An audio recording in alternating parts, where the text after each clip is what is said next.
business to the top, which is based on a course that I taught for 12 years at the New School University about marketing and promoting your small business. I've been in marketing and public relations for 30 years.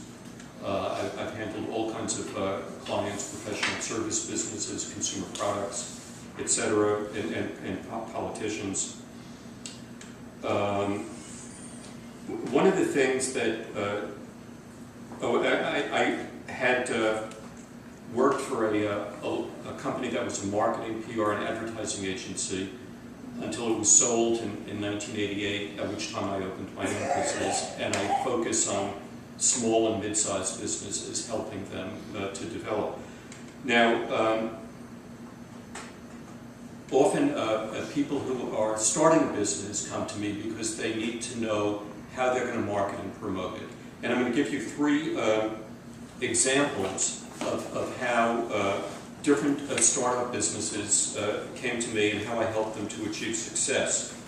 One was started by 2 retired New York City police detectives. And they had provided uniformed guard services to EPA Superfund cleanup sites and institutions like restaurants and so forth that needed a guard service, or banks, things like that. And they were listed in the yellow pages under investigators. That was the only classification you could get under the yellow pages. And because of that, they were getting calls from a lot of women who wanted them to investigate their boyfriends and husbands to find out if they were being faithful. And they called me and they said, do you think we could make this a separate business? And I said, yes, we can. And we started a subsidiary company called Checkmate. And I was able to promote them by finding unusual clients that had come to them. So, for example, an 82-year-old man was being unfaithful to his wife, and he had 2 mistresses, one that he saw on Tuesday, one that he saw on Thursday. And this was a very unusual story because you don't think that an 82-year-old man has the vitality not only not to keep his wife happy, but to keep 2 mistresses happy as well.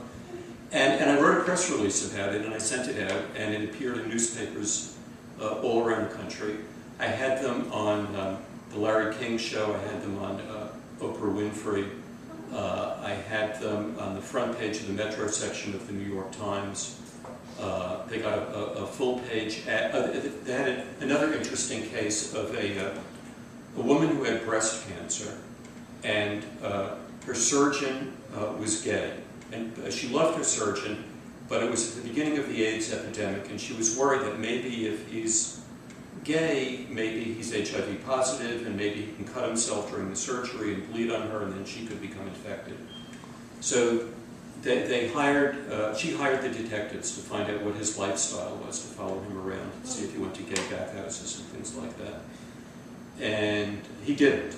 And she decided eventually to use him regardless, because she liked him so much.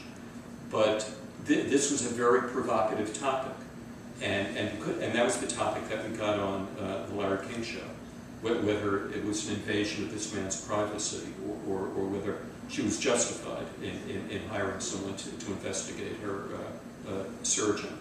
So we constantly looked for unconventional things that they did, and we used that to market and promote them.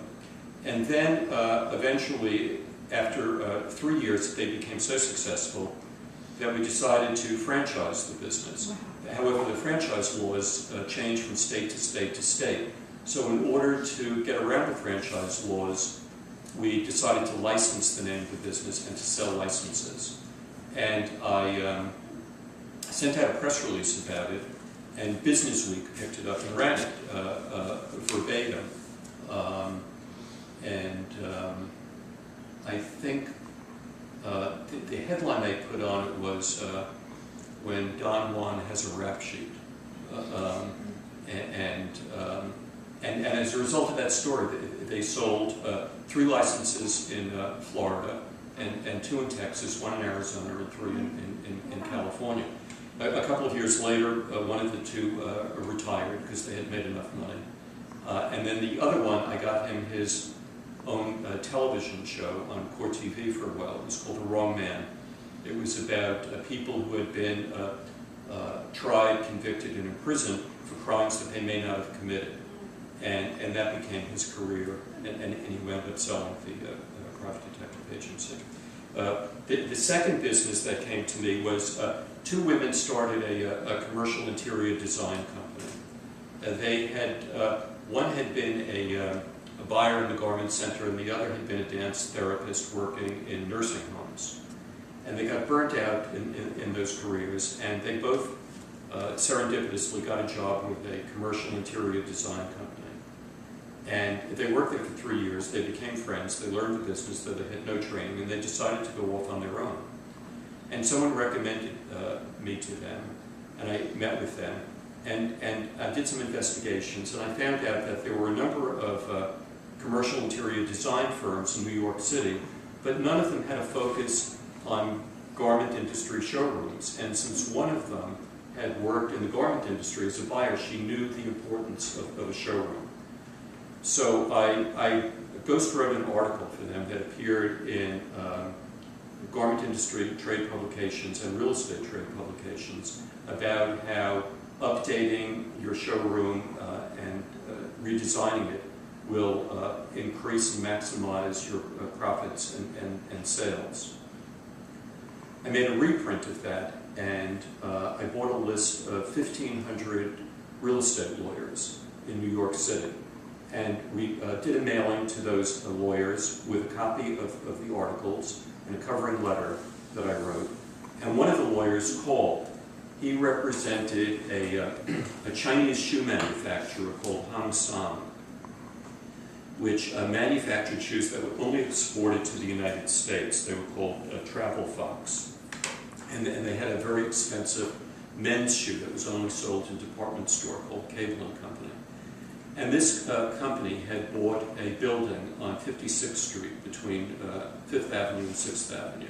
It was a 6-story building, and they wanted to convert it into showrooms and put an entertainment center in the penthouse for visiting buyers, and it would also have offices.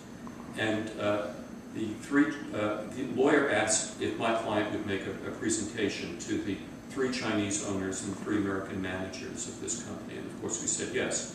And I helped them to prepare a slide presentation, and I wrote a brochure, and I wrote a script to go along with this slide presentation. He had also asked 2 commercial interior design companies that had been around for quite a long time, one for 25 years, one for 18 years, to come and make presentations. They made a kind of pro forma presentation, but my client, these 2 young women, were very hungry for this, and their enthusiasm showed in their presentation. They were much more enthusiastic than the 2 old-line interior design companies. And they were very perky and energetic, and they did whatever they needed to do to sell themselves. And the 3 American managers recommended them to the 3 Chinese owners, and they were hired. The company had earmarked $6 million for the interior design of this building, and that had nothing to do with the renovation. That was handled by another company. And I don't know what their profit was, but it was several $100,000, their profit on this. Now what I also did is, because it was a shoe company, I sent out press releases to shoe trade publications telling them that my client had gotten this work, that it was for a very important client, and I spoke about the nature of the work and how expansive it was. And as a result, I got 2 additional shoe companies as clients. One was a shoe wholesaler in Connecticut that had a showroom for shoe buyers, and one was a company called, I don't know if it's still around, at that time it's called Candies. And they were opening a showroom on 6th Avenue and 40th Street, and then a very fancy French company called Etienne Angers, which was in the Crown Building on 57th Street and 5th Avenue. They got all of these as a result of that. And then when George H.W. Bush was president, they passed a law about making buildings accessible to people with disabilities. So I sent out a letter on their behalf to every major building owner and building management company in the city about the need to design ramps to make their buildings wheelchair accessible. And as a result of that, they got 10 major buildings to design ramps that would architecturally comport with the design of the building. And the major building they got was the Seagram's building on Park Avenue, I think it's 54th, 55th Street. They actually didn't even design the ramps or build them. They hired an engineer to do the work for them. And they hired a graduate student from Pratt University to do the design. So they were basically out there just selling. While I was teaching my marketing PR course at the New School, I had a student who was a retired New York City high school art teacher. And after he retired, he was designing and having manufactured for him presentation cases for architects and photographers. And they were very beautiful, these cases, and they were being sold in art supply stores primarily. And they were very carefully designed so that, most cases, like an attaché case, closes like this. He designed them so they would close at an angle so that if you went out in the rain, there was no possibility of water leaking into them. And I recommended to him that he carry 4 or 5 of his different styled presentation cases to a photographic trade show at the Javits Center in New York and show them to exhibitors and suggest to them that they use them as premium incentives. I don't know if you know what a premium incentive is. It's something that a retailer will offer a customer as an inducement to make a larger purchase. So let's say you're going to buy a car, maybe they'll put in a CD player for nothing, or they'll put in a Bluetooth, something like that, to get you to buy the car. So he came back to class 2 weeks later, and I asked him how it went, and he said, "You're not going to believe this, but 2 major camera companies, I think they were Hasselblad and Leica, together bought $250,000 worth of presentation cases to provide as premium incentives to people who bought a minimum of $5,000 worth of photographic equipment." And finally, a lawyer came to me in 1980. He was a labor relations lawyer. He represented small and mid-sized businesses in the Delaware Valley. He was from Philadelphia. And it was the time that Ronald Reagan had just been elected president, and he was going to change the way that the government treated unions. He regarded unions as an obstacle to international competition, especially at that time with Germany and Japan. And I went to a reporter at the Wall Street Journal. I didn't even know him. I just called him up because I knew that he handled labor relations. And I suggested to him that he do an article about the changing landscape of labor relations in America under President Reagan. And here was a man who represented companies and could talk about how that would affect how corporations negotiated labor relations contracts with unions. And he wrote an article, and it appeared on the front page of the Wall Street Journal. And, they do these line drawings of people. And so they did a line drawing of my client that appeared on the front page. And he got, immediately, he got 2 Fortune 500 companies as clients. And as a result of that, we did a mailing to the Fortune 1000 list of corporations. And over the next 3 years, he got 6 of them as clients. He got Clorox, he got Gulf Oil, he got Caterpillar Tractor. He got an airline that went out of business called Braniff Airlines, I don't know if you remember them, and Weyerhaeuser Paper. And each of these paid a retainer of about $250,000 plus expenses, and for him to do surveys of their employees and put together a program, and they paid extra for that. So he did very, very well, and he's been a client of mine for the last 30 years. Now, it's important, if you're going to market and promote yourself, you have to be able to compete against other people who are in the same business as you are. And so you either have to find a niche that separates you from other people, or you have to find a way of promoting yourself that distinguishes you from other people. So I'll give you some humorous things that I've done over the years to promote clients. A number of years ago, a woman had established a psychotherapy practice in Westchester County. And I had a client who had a limo service in Westchester County. And this woman was having a hard time getting patients. So I made a deal for her to provide psychotherapy to passengers in the limo going to work. So there would be these high-powered executives who were under a lot of stress and tension, and they didn't have any time to go see a therapist during the day. So they could sit in a limo for 45 minutes with her and have a psychotherapy session on the way into the city. And we got tremendous publicity for this because no one had thought of it. And as a result of that, her psychotherapy practice took off. And because it was just a way of publicizing it. And then she got patients coming to her office. And the limo business did well as a result of the publicity as well. When I was in college, I owned an art gallery up in Lenox, Massachusetts. And I ran this art gallery just as a way to get out of the city for the summer. And I needed to publicize it because there were 22 art galleries in the Lenox, Stockbridge area.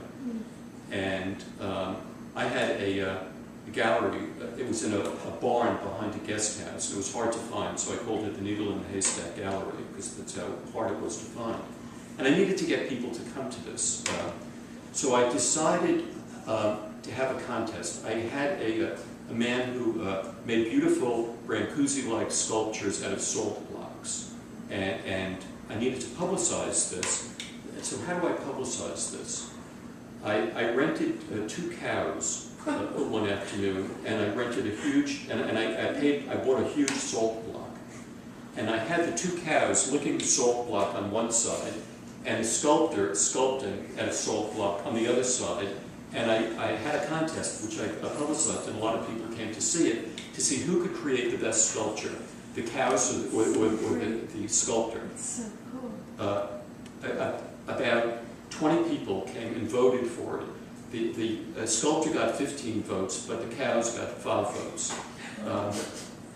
And so, I told the owner of the cows that, he had artistic cows, and he could promote this. I mean, he could breed them as artists. Then, a number of years ago, a woman came to me.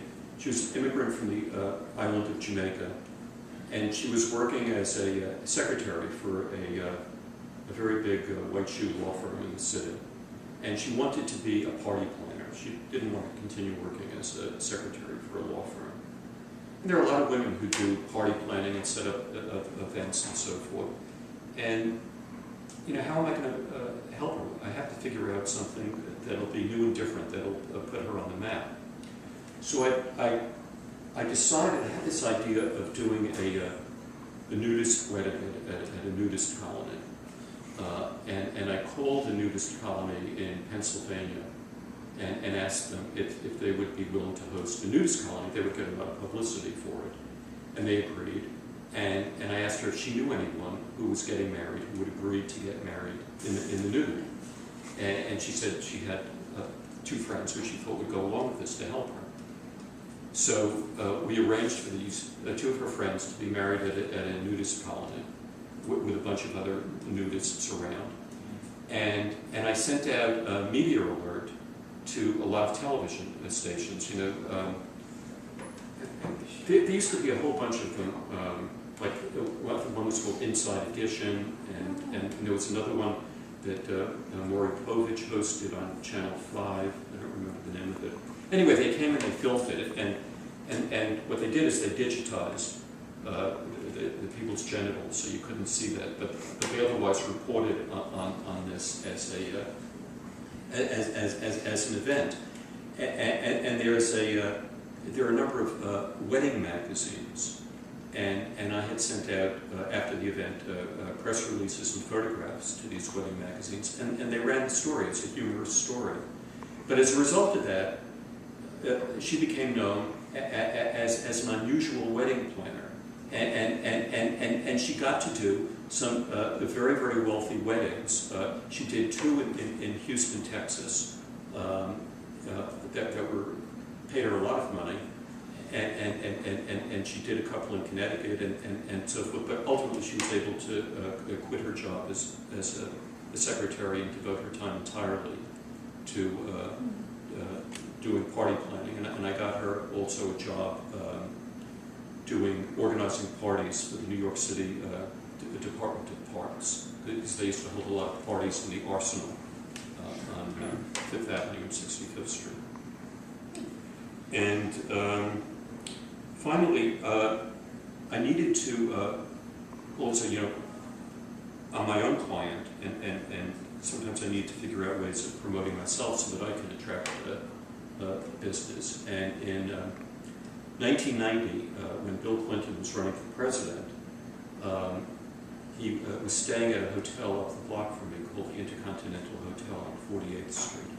And he was outside greeting people. He was shaking their hands. And I got online to meet him. And when it came my turn to meet him, instead of shaking hands, I gave him a hug. And he hugged me back. And then after he became president, I noticed that at his inauguration, he was hugging people at his inauguration. So I sent out a press release stating that New York PR man takes credit for teaching Bill Clinton to hug people. And a friend of mine named Jeff Zaslow, who at the time was a columnist for the Wall Street Journal and has since written a number of books. I don't know if you remember, he wrote a book about this professor at Carnegie Mellon who's dying of cancer, and he gave something called The Last Lecture. Yeah, he wrote that book. So anyway, Jeff wrote a column about how I taught Bill Clinton to hug people, and he suggested it in the column that I get a special Presidential Medal of Freedom because I've advanced a comity in COMIT1, not COMED1, in the White House that would make it easier for Clinton to deal with foreign leaders, because he'd be able to hug them and this would establish an instant rapport with them. And then I demonstrated on a local TV station how one hugs important people as opposed to one's family. So those are some ideas of what can be done to market and promote oneself. The other thing is, if you can do a joint venture, team up with a charity, there are tremendous advantages to doing that. I used to represent a bicycle company called Ross Bicycles, and they wanted to become better known. And it was at the time when the Tour de France and Lance Armstrong were getting a lot of publicity. And so what would be a fun thing to do that would be the opposite of the Tour de France, which is a classy event? I decided to do something that was a little grittier than that. And so we started something called Tour de Bronx. And we would have a bicycle a race through the Bronx, and we got merchants to contribute to it and to put up banners across streets in the Bronx, and we got local politicians to support it from the Bronx, and the winners would receive free Ross bicycles. And they got all the credit for the event because it was the Tour de Bronx sponsored by Ross Bicycles. And it helped them dramatically to increase sales. Then about 10 years ago, a handbag company called Stone Mountain Handbags, which makes leather handbags that are comparable to Coach handbags, but sell about 50% less than Coach, came to me. They sell only in department stores, and they needed a device to increase their sales. I started a program for them called Handbags for Hope, in which we announced that 15% of the sale price of each handbag would go to help find a cure for breast cancer. And we put a pink ribbon hang tag on the handle of each handbag, and we put a notice inside the handbag explaining why we had the hang tag on it and how this would help to find a cure for breast cancer. And we got stores to put up signs, and we got the stores on by the cash register to put up little tent cards explaining this as well. And then I sent out press releases, and Associated Press picked this up. And as a result, their sales in the first year increased by 18%. So that worked out very, very well. Then another instance was, I had an art gallery as a client, and it was in the same building as the Guggenheim Museum's Soho location. However, they were on the 5th floor of that building, and they weren't getting any traffic, because most galleries need street traffic so people can see the art in the windows. So what I did is, every month, I set up an affiliation for them with a charity. And the charity would do a mailing to their large donors, telling their donors that 15% of the purchase price of any work of art would be donated to the charity. So for instance, the first month we did an event to benefit the Humane Society. And we had an exhibition of paintings and drawings and etchings and lithographs and sculptures of pets and domestic animals. And the Humane Society sent out an announcement to 5,000 donors saying, please go to the opening at this gallery, because any purchase you make, 15% of that purchase will come back to benefit the Humane Society. Of the 5,000 people, 400 came to the opening. And of the 400, 75 made purchases, ranging in price from about $300 to about $2,000. So it worked out terrifically for the art gallery, and it worked out terrifically for the Humane Society. And now the art gallery, they have a book like most art galleries do, where people sign in and they give their name and address and email address.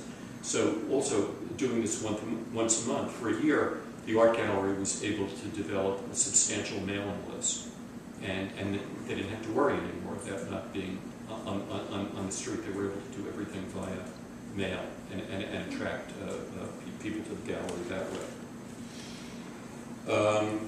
One other thing, I had